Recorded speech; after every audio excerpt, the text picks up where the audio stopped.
Hey everyone, Cassandra Menard here, and we're now going to interview, or I'm going to interview Bakley Smith, and we just want to get his opinion on his perspective on love. So in the previous video, I talked about love and my love for men, and in particular men of color. But of course, kings come in all shapes, all sizes, all colors. So Bakley Smith is definitely a king. So we're just going to get into it. All right. So Bakley, My color is like a light tan. light tan. Okay, I'm for it. You do have a light. You're kind of peachy, in the Crayola box. But so Bakley, so we're talking about love, and I would love to see a world of men that embrace the notion of love, embrace sharing love. And so I guess I want to start off by asking you if you can recall a time where you felt, or you had the best date. Tell me about when you're the best date that you've ever had.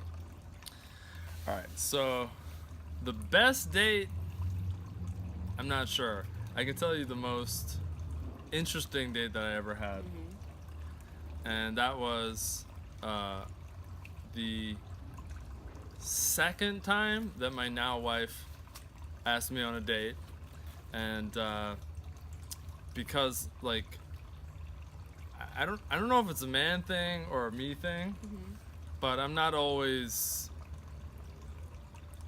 present to what's going on, and my wife apparently had liked me for a little while and had gotten up the courage to ask me out, and I didn't really know how to respond.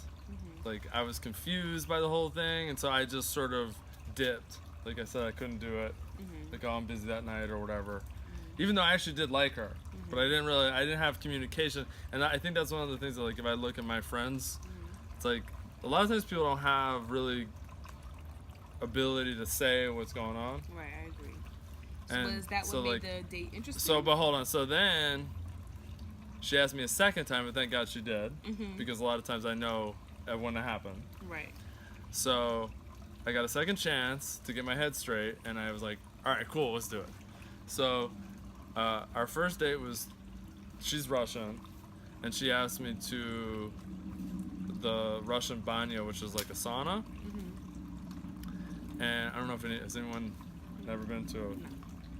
So it's pools, it's steam, it's massage, it's all this stuff. It's all very Russian. It's like a big part of Russian culture. Okay. And she invited me to it. So it really was actually like she was inviting me into something that was kind of like on the inside for her. And I didn't really know like what I was getting into. So I actually didn't think that you need to wear a bathing suit. Oh. And you do. So if you go to a banya, wear a bathing suit. Okay. So. So you went I got commando. halfway there, and she's like, called me and was like, "You have a bathing suit, right?" And I was like, "Oh yeah, definitely." Hung up. I was like, told the cab driver, I was like, "You got to turn around and take me home." So I went home, and he waited downstairs. It cost me like an extra $40 or something like that. Ran upstairs, got my bathing suit, came down, was like a little bit late. It worked out, and like the thing that was interesting about it was, on the very first date, I'm with her. She's in a bikini. I'm in a bathing suit.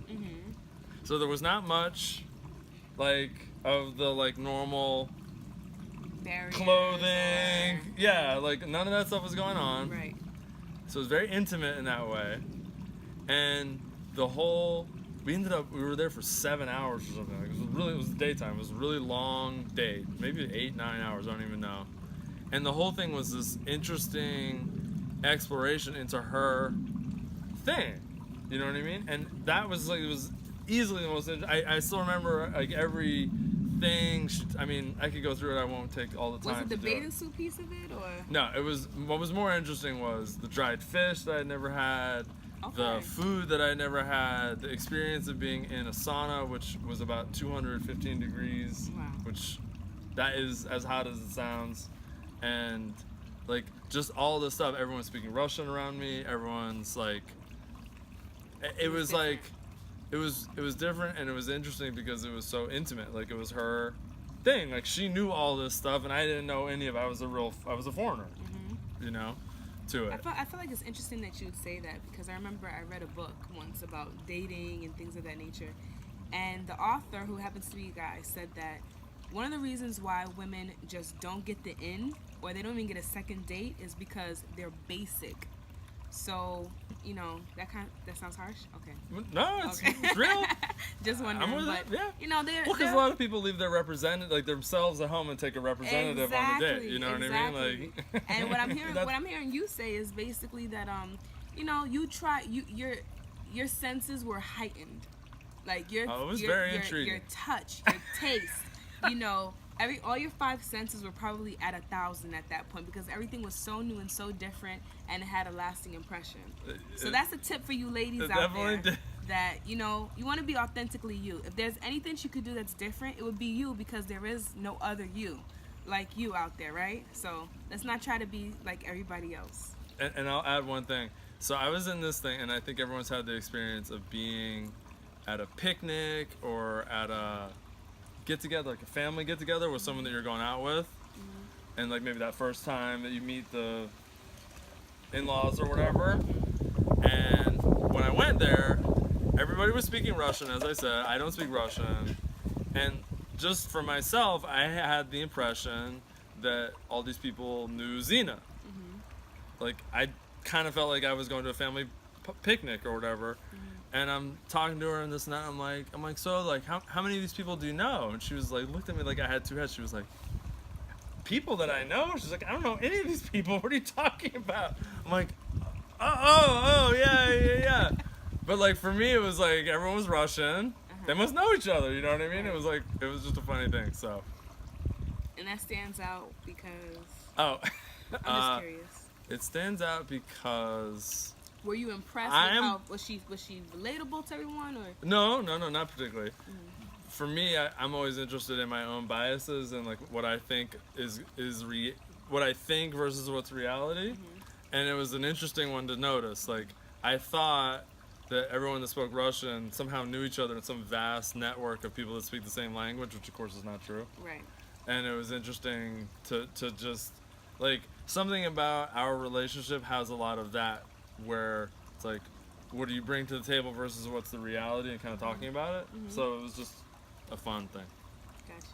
So I want to just ask you one more question, and it's something that you mentioned. It was like a real hot word that I've heard some men use recently. About a week ago, I put a post up on my Facebook channel where I asked men about how do they show their love to their significant other versus a child, could be a biological or a non-biological child, versus the community. And the hot word that was used consistently was, I make my presence known. And second to that, they mentioned that in their presence, they kind of share it differently. So the way that they show it for a child will be different, the way they show it for their woman will be different, and the way they showed it for the community would be a bit different. But did they give their all? And you mentioned that sometimes you're not present in certain instances. Okay. I don't know if you caught that. But I didn't catch it, but I'm sure I did. I heard you mention that. So it made me wonder, how, if it's like built in that men recognize that their presence is important, almost to the effect that the opposite of being present would be to check out. So I'm curious, what has been your experience, if you can recall, a time where maybe you checked out where you could have been like in it? It could be in a relationship, it could be with a family member or a friend. It doesn't have to be a significant other.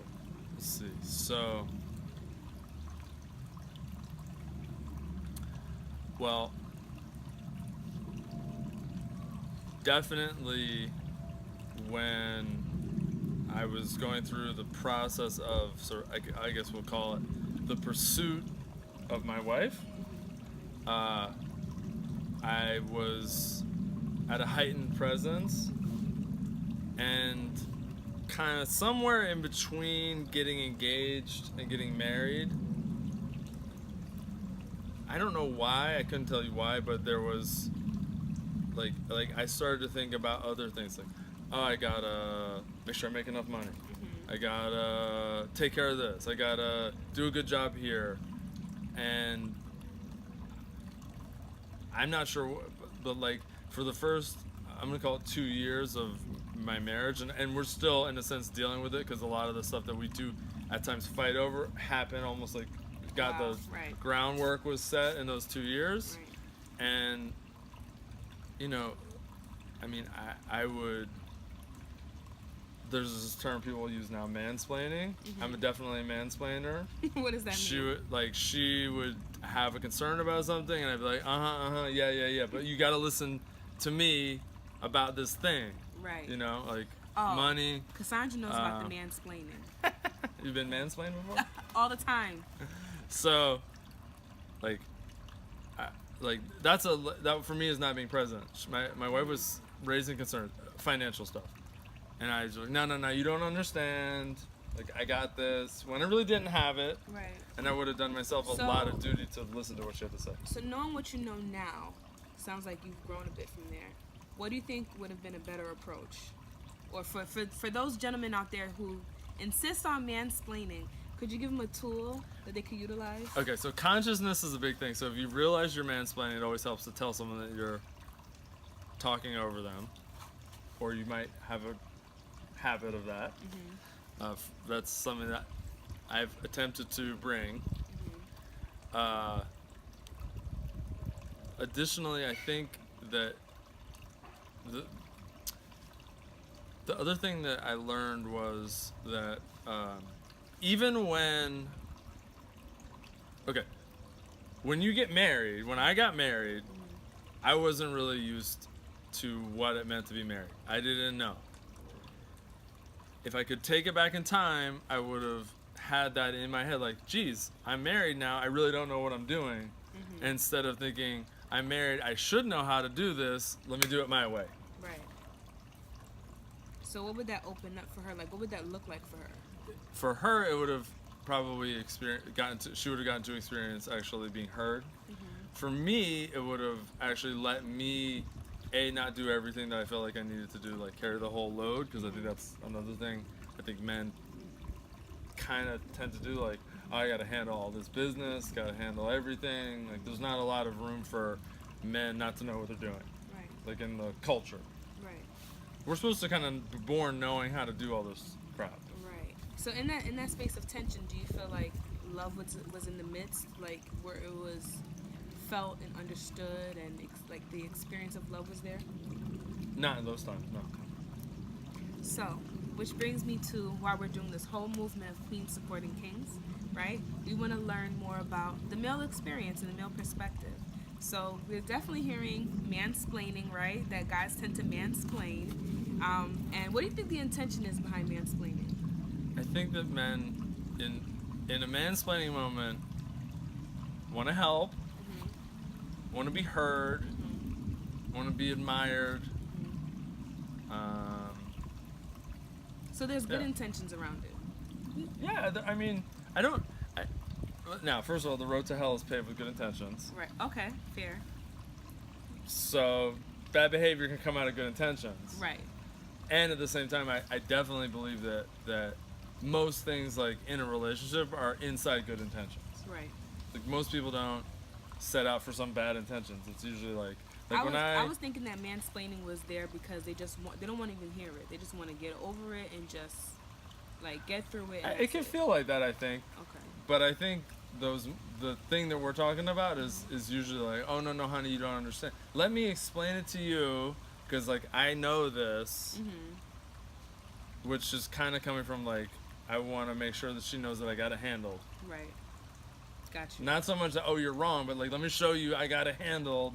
Right. I know how to do this, which I'm sure sounds different than what it's intended to be, but like, it's more of like let me try and do a good job. Like, for me, doing a good job is very important. Yes. Like, in my mind. I think a lot of guys can resonate with that. So I'll tell you what, guys. Drop down in the comments below if you've ever mansplained, okay? Whether that works for you or not. And no lying. Don't lie, okay? And also, just let us know if you feel like sometimes you check out. Like, are you a checkout kind of dude? Because we need you to check in.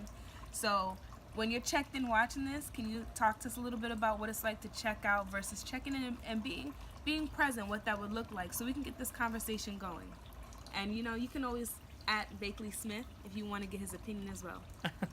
Hashtag Queen Support Queens.